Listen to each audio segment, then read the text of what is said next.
ராதே ராதே. நம்ம சத்குருநாதருடைய பரம கிருபையினால் ஸ்ரீமத் பாகவத மகாபுராணம் கற்றுண்டு வரோம். இப்பொழுது 4வது ஸ்கந்தத்தில் 16 அத்தியாயங்கள் நம்ம கற்றுண்டோம். இன்றைக்கு 17வது அத்தியாயம் கற்றுக்க போகிறோம். 16வது அத்தியாயம் முழுவதும் எப்படி அந்த சூத்தர்கள் மாகதர்கள் அவர்கள் எல்லாரும் பிருத்து மகாராஜாவை அவருடைய குணங்களையும் கர்மங்களையும் சொல்லி ஸ்தோத்திரம் பண்ணா அப்படிங்கிறத பார்த்தோம். அதற்கு மேலே இந்த 17வது அத்தியாயத்தில் அப்படி அவர்கள்லாம் ஸ்தோத்திரம் பண்ணி முடித்ததும் பிருத்து மகாராஜா அவர்களுக்கு எல்லாருக்கும் நிறைய பரிசுகளை வாரி வழங்கினாராம். அவர்களுக்கு மட்டும் இல்லை, அங்கே இருந்த பிராமணர்கள், மந்திரிகள், ஊர் மக்கள், சேவகர்கள் எல்லாருக்கும் நிறைய அப்படி பரிசுகளை வாரி வழங்கி எல்லாரையும் சந்தோஷப்படுத்தி திருப்திப்படுத்தினாராம். இதெல்லாத்தையும் மைத்ரேய மகரிஷி சொல்லி முடிக்கிறார். உடனே விதுரர் மைத்ரேய மகரிஷியை பார்த்து ஒரு கேள்வி கேட்குறார். ஹே ரிஷே, பூமாதேவி ஆனவள் பல ரூபங்களை தரிக்கக்கூடியவள். அப்படி இருக்கும் பொழுது அவள் கோ ரூபத்தை தரிச்சுண்டான்னு சொன்னேளே, அது எதற்காக? அது மட்டும் இல்லை, பிருத்து மகாராஜா கோரூபத்தில் இருக்கக்கூடிய அந்த பூமாதேவியை கறந்தார் அப்படின்னு சொன்னேளே, அப்போது பால் கறக்கணும்னா அதுக்கு ஒரு கன்று வேணும், ஒரு பாத்திரம் வேணும் இல்லையா? அப்போ கன்றாக யார் இருந்தா, பாத்திரமாக எது அமைஞ்சது, இதெல்லாம் நான் தெரிஞ்சுக்கணும்னு ஆசைப்படுறேன் அப்படின்னு சொல்கிறார். பூமாதேவி பொதுவாகவே சில இடத்துல மேடாகவும் சில இடத்துல பள்ளமாகவும் தான் இருப்பா. அப்படி பூமாதேவியில் இருக்கக்கூடிய பெரிய பெரிய மலைகள் எல்லாத்தையும் தன்னுடைய வில் நுனியினாலேயே பொடி பொடியாக ஆக்கி பூமியவே சமப்படுத்தினார்னு சொன்னாலே, அது எப்படி பண்ணார்?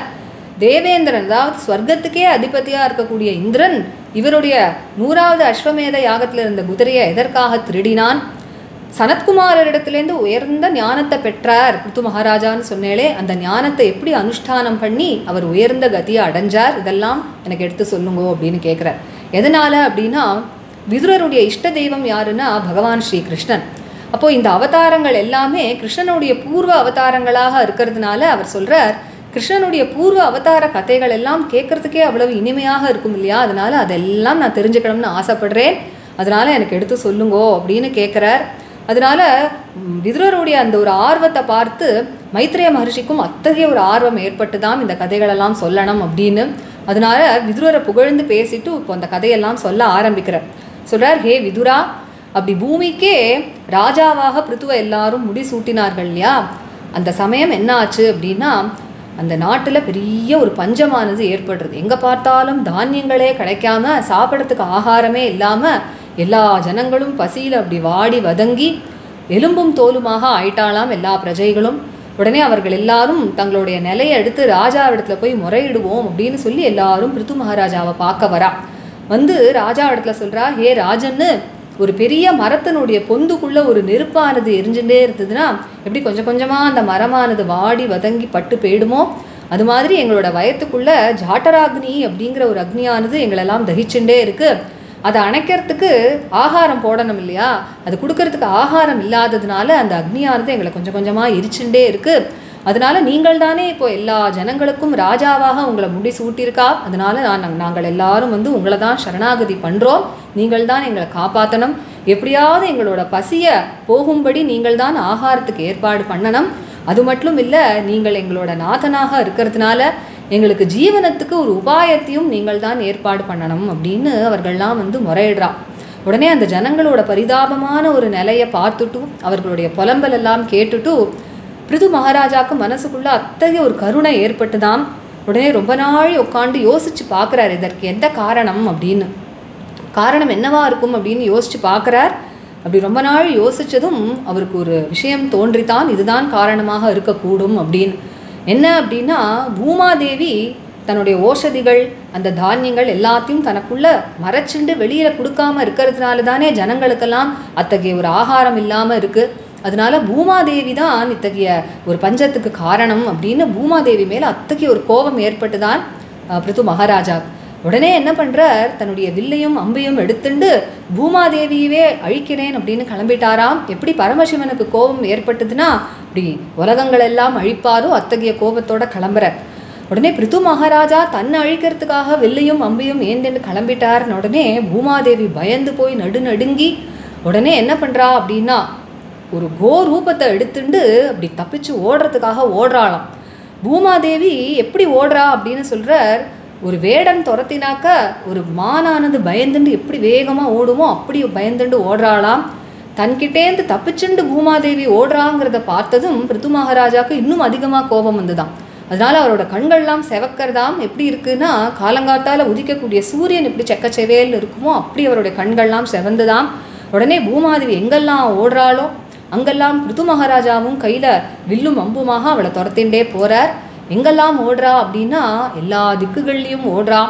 எல்லா இடத்துலையும் ஓடிட்டு எங்கேயுமே தப்பிக்க முடியல அப்படின்னதும் நேர ஸ்வர்கலோகத்துக்கு போகிறாளாம். ஸ்வர்கலோகம் போய் அங்கேயும் தப்பிக்க முடியலன்றதும் பூமிக்கும் ஸ்வர்க்கத்துக்கும் நடுவில் இருக்கக்கூடிய அந்தரிக்ஷம் அப்படிங்கிற இடம் இருக்கு இல்லையா, கிரகங்கள்லாம் இருக்கக்கூடிய இடம், அங்கெல்லாம் ஓடுறா. எங்கே ஓடினாலும் பிருது மகாராஜாவும் பூமாதேவியை துரத்தின்றே வரார். கடைசியில் எங்கே போயும் இனி தப்பிக்க முடியாது அப்படிங்கிற ஒரு நிலை வந்ததும் பூமாதேவி திரும்பி வந்து வேறு வழி இல்லாமல் பிருது மகாராஜா காலிலேயே விழுந்து அவரிடத்துலையே கெஞ்சராளாம், என்னை காப்பாற்றுங்கோ, என்னை வதம் பண்ணிடாதீங்கோ அப்படின்னு.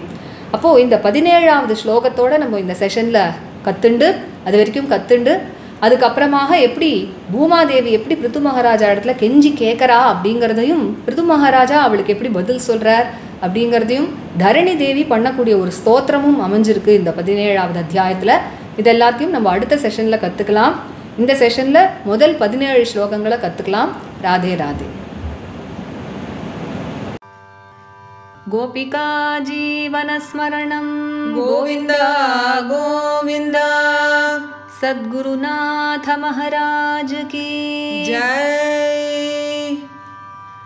कलये सुन्दराकारं सदैकप्रियदर्शनम् अज्ञाननाशकं देवं सद्गुरुं मुरलीधरम् मुरलीमण्डितकरकमलं मुनिजनमोहनं व्यत्यस्तपादं वनमालाधारिणं प्रेमभक्तमण्डलनित्यकीर्तितं श्रीप्रेमिकवरदम् आश्रयेऽहम्। जन्माद्यस्य यतोऽन्वयादितरतश्चार्थेष्वभिज्ञस्वराट् तेने ब्रह्महृदायादिकवये मुह्यन्ति यत्सूरयः।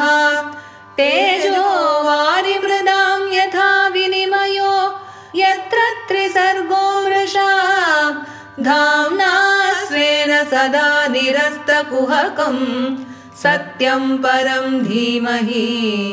धर्मः प्रोज्झितकैतवोऽत्र परमो निर्मत्सराणां सतां वेद्यं वास्तवमत्र वस्तु शिवदं तापत्रयोन्मूलनं श्रीमद्भागवते महामुनिकृते किं वा परैरीश्वरः सद्यो हृद्यवरुध्यतेऽत्र कृतिभिः शुश्रूषुभिस्तत्क्षणात् निगमकल्पतरोर्गलितं फलं शुकमुखादमृतद्रवसंयुतं पिबत भागवतं रसमालयं मुहुरहो रसिका भुवि भावुकाः यं प्रव्रजन्तमनुपेतमपेतकृत्यं द्वैपायनो विरहकातराजुहाव पुत्रेति तन्मयतया तरवोऽभिनेदुः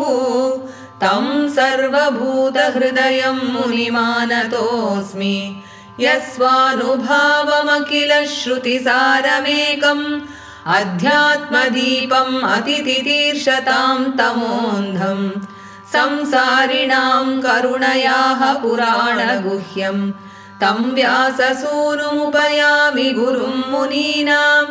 नारायणं नमस्कृत्य नरं चैव नरोत्तमं देवीं सरस्वतीं व्यासं ततो जयमुदीरयेत्। कृष्णाय वासुदेवाय देवकीनन्दनाय च नन्दगोपकुमाराय गोविन्दाय नमो नमः। कृष्णाय वासुदेवाय हरये परमात्मने प्रणतक्लेशनाशाय गोविन्दाय नमो नमः। नाम संकीर्तनं यस्य सर्वपापप्रणाशनं प्रणामो दुःखशमनः तं नमामि हरिं परम्। गोपिका जीवनस्मरणं गोविन्द गोविन्द सद्गुरुनाथ महाराज की जय। अथ सप्तदशोऽध्यायः। मैत्रेय उवाच मैत्रेय उवाच एवं स भगवान् वैन्यः एवं स भगवान् वैन्यः एवं स भगवान् वैन्यः ख्यापितो गुणकर्मभिः ख्यापितो गुणकर्मभिः ख्यापितो गुणकर्मभिः छन्दयामास तान् कामैः छन्दयामास तान् कामैः छन्दयामास तान् कामैः प्रतिपूज्य अभिनन्द्य च प्रतिपूज्याभिनन्द्य च प्रतिपूज्याभिनन्द्य च ब्राह्मणप्रमुखान् वर्णान् ब्राह्मणप्रमुखान् वर्णान् ब्राह्मणप्रमुखान् वर्णान् भृत्य अमात्य पुरोधसः भृत्यामात्यपुरोधसः भृत्यामात्यपुरोधसः पौरान् जानपदान् श्रेणीः पौरान् जानपदान् श्रेणीः पौरान् जानपदान् श्रेणीः प्रकृतिः समपूजयत् प्रकृतिः समपूजयत् प्रकृतिः समपूजयत् विदुरौवाच विदुरौवाच कस्मात् दधार गोरूपं कस्माद्दधार गोरूपं कस्माद्दधार गोरूपं धरित्री बहुरूपिणी धरित्री बहुरूपिणी धरित्री बहुरूपिणी यां दुदोह पृतुः तत्र यां दुदोह पृथुस्तत्र यां दुदोह पृथुस्तत्र को वत्सो दोहनं च किं को वत्सो दोहनं च किं को वत्सो दोहनं च किं प्रकृत्या विषमा देवी प्रकृत्या विषमा देवी प्रकृत्या विषमा देवी कृता तेन समा कथं कृता तेन समा कथं कृता तेन समा कथं तस्य मेद्यं हयं देवः तस्य मेध्यं हयं देवः तस्य मेध्यं हयं देवः कस्य हेतोः अपाहरत् कस्य हेतोरपाहरत् कस्य हेतोरपाहरत् सनत्कुमारात् भगवतो सनत्कुमारात् भगवतो सनत्कुमारात् भगवतो ब्रह्मन् ब्रह्मविद् उत्तमात् ब्रह्मन् ब्रह्मविदुत्तमात् ब्रह्मन् ब्रह्मविदुत्तमात् लब्ध्वा ज्ञानं स विज्ञानं लब्ध्वा ज्ञानं स विज्ञानं लब्ध्वा ज्ञानं स विज्ञानं राजर्षिः कां गतिं गतः राजर्षिः कां गतिं गतः राजर्षिः कां गतिं गतः यच्च अन्यदपि कृष्णस्य यच्चान्यदपि कृष्णस्य यच्चान्यदपि कृष्णस्य भवान् भगवतः प्रभोः भवान् भगवतः प्रभोः भवान् भगवतः प्रभोः श्रवः सुश्रवसः पुण्यं श्रवः सुश्रवसः पुण्यं श्रवः सुश्रवसः पुण्यं पूर्वदेह कथाश्रयं पूर्वदेह कथाश्रयं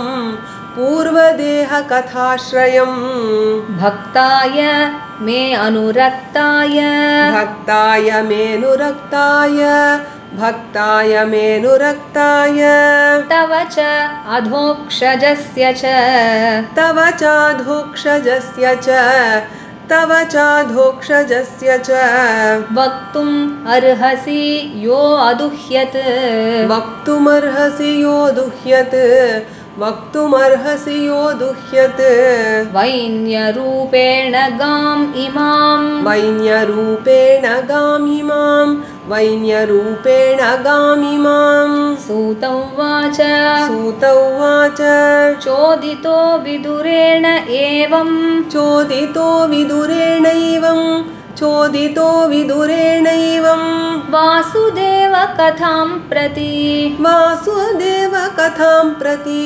वासुदेव कथां प्रति प्रशस्य तं प्रीतमना प्रशस्य तं प्रीतमना प्रशस्य तं प्रीतमना मैत्रेयः प्रत्यभाषत मैत्रेयः प्रत्यभाषत मैत्रेयः प्रत्यभाषत मैत्रेय उवाच मैत्रेय उवाच यदा अभिषिक्तः पृथुः अङ्गविप्रैः यदाभिषिक्तः पृथुरङ्गविप्रैः यदाभिषिक्तः पृथुरङ्गविप्रैः आमन्त्रितो जनतायाश्च पालः आमन्त्रितो जनतायाश्च पालः आमन्त्रितो जनतायाश्च पालः प्रजानिरन्ने क्षितिपृष्ठ एत्य प्रजानिरन्ये क्षितिपृष्ठयेत्य प्रजानिरन्ये क्षितिपृष्ठयेत्य क्षुत्क्षामदेहाः पतिम् अभ्यवोचन् क्षुत्क्षामदेहाः पतिमभ्यवोचन् क्षुत्क्षामदेहाः पतिमभ्यवोचन् वयं राजन् जाठरेण अभितप्ताः वयं राजन् जाठरेणाभितप्ताः वयं राजन् जाठरेणाभितप्ताः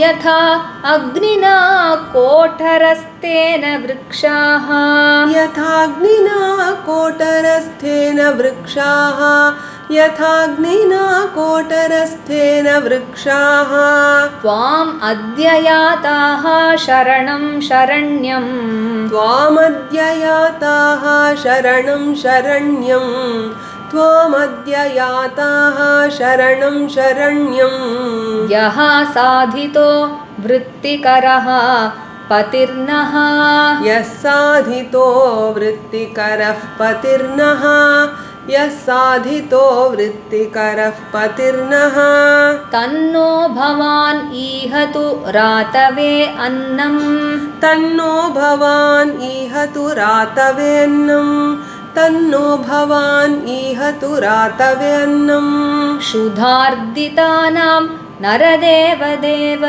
क्षुधार्दितानां नरदेवदेव क्षुधार्दितानां नरदेवदेव यावन्न नङ्क्ष्यामः उज्झितोर्जा यावन्न नङ्क्ष्यामः उज्झितोर्जा यावन्न नङ्क्ष्यामः उज्झितोर्जा वार्तापतिः त्वं किल लोकपालः वार्तापतिस्त्वं किल लोकपालः वार्तापतिस्त्वं किल लोकपालः मैत्रेय उवाच मैत्रेय उवाच पृथुः प्रजानां करुणं पृथुः प्रजानां करुणं पृथुः प्रजानां करुणं निशम्य परिदेवितं निशम्य परिदेवितं निशम्य परिदेवितं दीर्घं दध्यौ कुरु श्रेष्ठ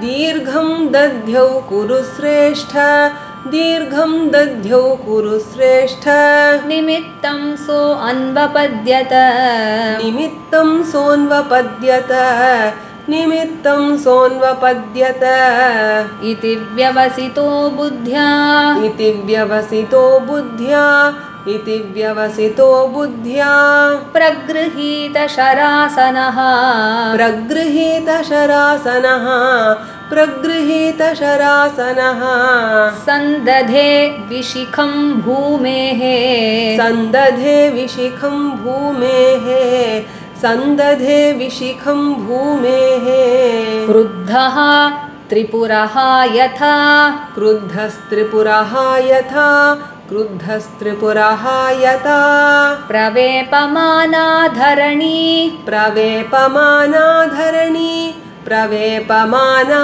धरणी निशाम्य उदायुधं च तं निशाम्योदायुधं च तं निशाम्योदायुधं च तं गौः सती अपाद्रवत् भीता गौः सत्यपाद्रवद्भीता गौः सत्यपाद्रवद्भीता मृगीव मृगयुद्रुता मृगीव मृगयुद्रुता मृगीव मृगयुद्रुता ताम् अन्वधावत् तद्वैन्यः ताम् अन्वधावत् तद्वैन्यः तामन्वधावत् तद्वैन्यः कुपितो अति अरुणे क्षणः कुपितोऽत्यरुणे क्षणः कुपितोऽत्यरुणे क्षणः शरं धनुषि सन्धाय शरं धनुषि सन्धाय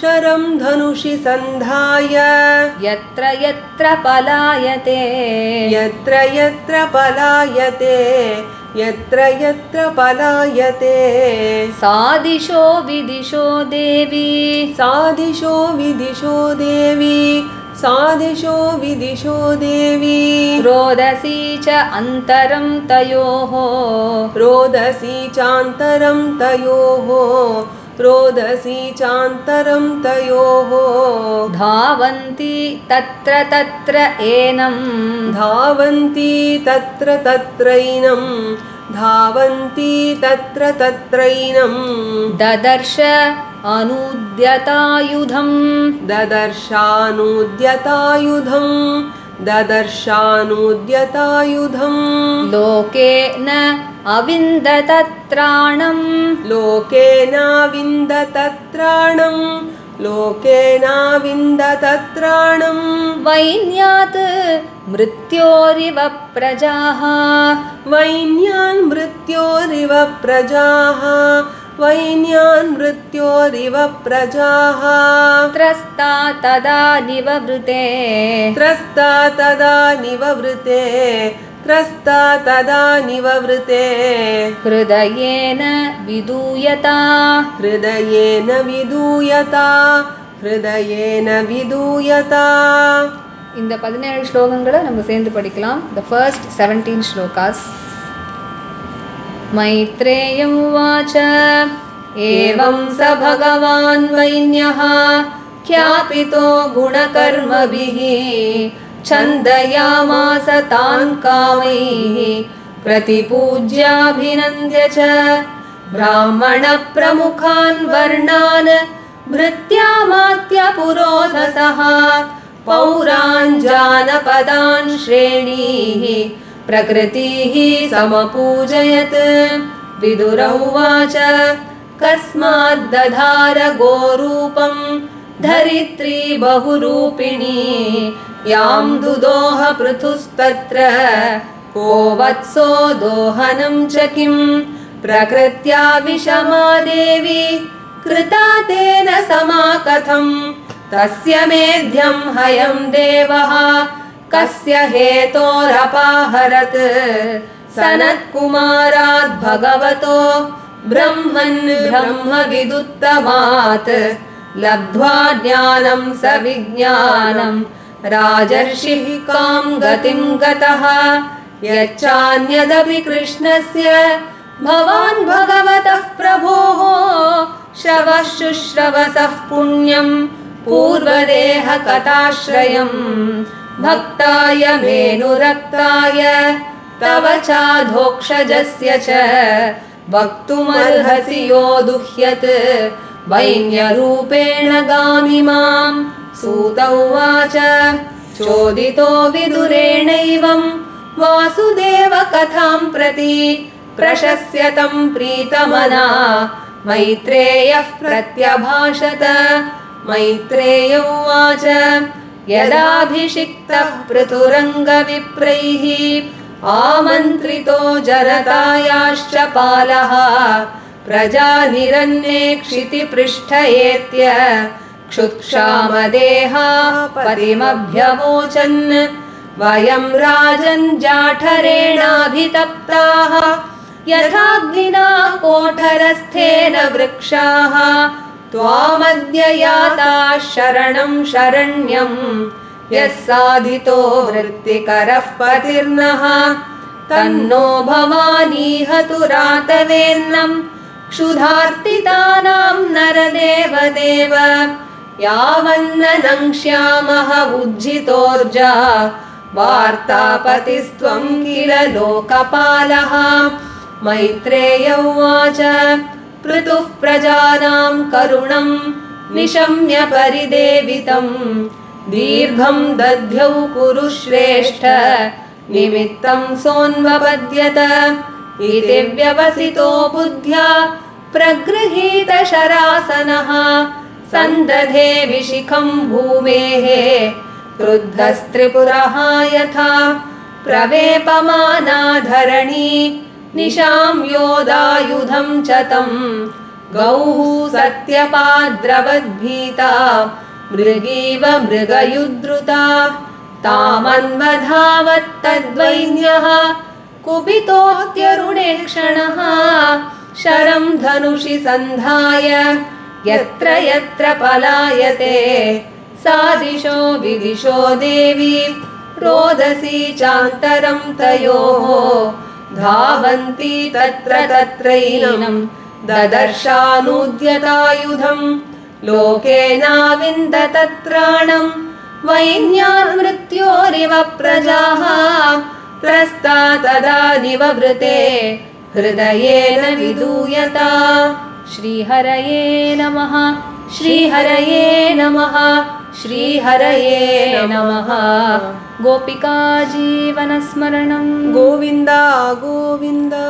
सद्गुरु महाराज की जय। இந்த செஷன் நம்ம படிச்ச ராகம் ஆரபி. இந்த அத்தியாயத்தினுடைய அடுத்த பாதியை அடுத்த செஷன்ல கத்துக்கலாம். Radhe Radhe. Radhe Radhe. By the grace of our Guru Maharaj, we are learning Srimad Bhagavata Mahapurana, and in the 4th skanda we learnt 16 chapters. In the 16th chapter we saw how all the Sutas, the Magadas and the Bandis, they all praised Prithu Maharaja for all his glories and deeds. And further in the 17th chapter, after they all praised Prithu Maharaja, he gave them all a lot of gifts, not only to all the Sutas and Magadas, also to all his servants, his ministers, all the Brahmins, the priests and all the citizens. He gave them, he showered them all with lot of presents and made them all very happy. And now when Maitreya Maharishi said all this, now Vidura again asked a question. He said, "O sage, you told me that Mother Earth took the form of a cow. Mother Earth is capable of taking many forms, but why did she take the form of a cow? And when Prithu Maharaja milked her in the form of a cow, who was the calf and what was the milking pot? I wish to know all this," he says. And the surface of the earth is by nature low at some places and high at other places. But you told me that Prithu Maharaja leveled the earth by smashing all the mountains. So please tell me how he did all that. And why did Devendra, the king of heaven, why did he steal the sacrificial horse of King Prithu when he was about to do the 100th sacrificial Ashwamedha Yaga?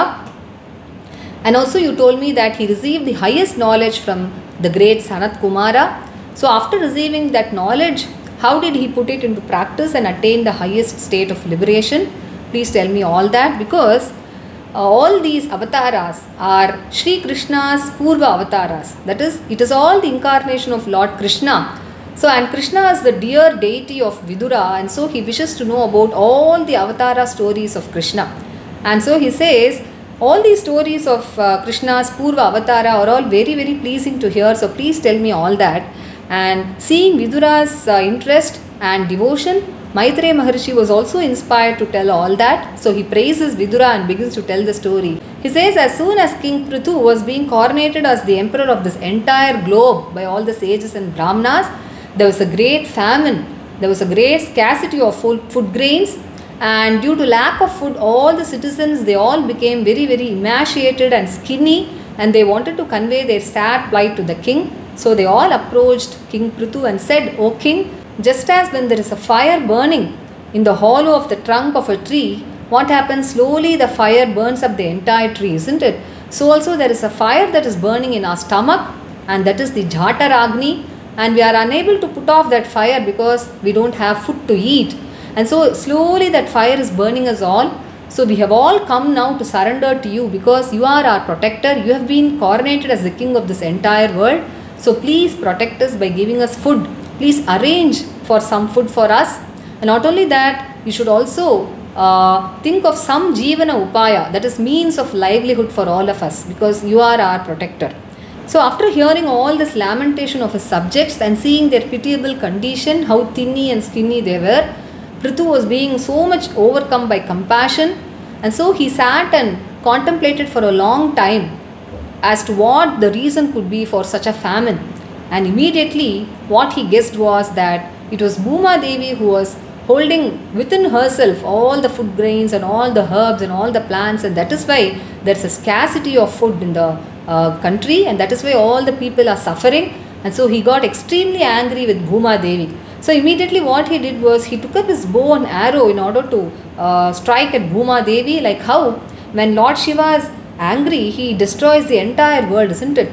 And when Bhuma Devi saw that Prithu Maharaja had taken up his bow and arrow in order to kill her, she became extremely terrified and she started trembling and she started running away in fear. She took the form of a cow and started running away from Prithu Maharaja. Like how when a deer is being chased by a hunter, it runs very fast. So she also started running very fast. And when Prithu Maharaja noticed that Bhuma Devi was trying to escape from him, he got even more angrier and his eyes became so red like the early morning sun, he says. And he also started chasing her wherever she ran. And so here Maitreya Maharishi says, Earth who had taken the shape of a cow, she started running in all the directions, and then she went to the heavens, and also there she could not escape from Prithu because he was chasing her wherever she went. And then she came to the place in between the earth and the heavens, which is called the Antariksha, where all the planets are situated, and even there, wherever she went, Prithu Maharaja kept chasing her. And finally, unable to find a place where she could escape from Prithu Maharaja, she gave up and she came and fell at Prithu Maharaja's feet and surrendered to him. So in this session, we shall learn until the 17th shloka, where she gives up and comes and falls at the feet of Prithu Maharaja. And further in this chapter, she would be pleading to Prithu Maharaja to spare her, and we shall also see what King Prithu replies to her. And there is also a stotra done by Dharani Devi, that is Mother Earth, regarding Prithu Maharaja. So we shall see all that in the next session. Radhe Radhe.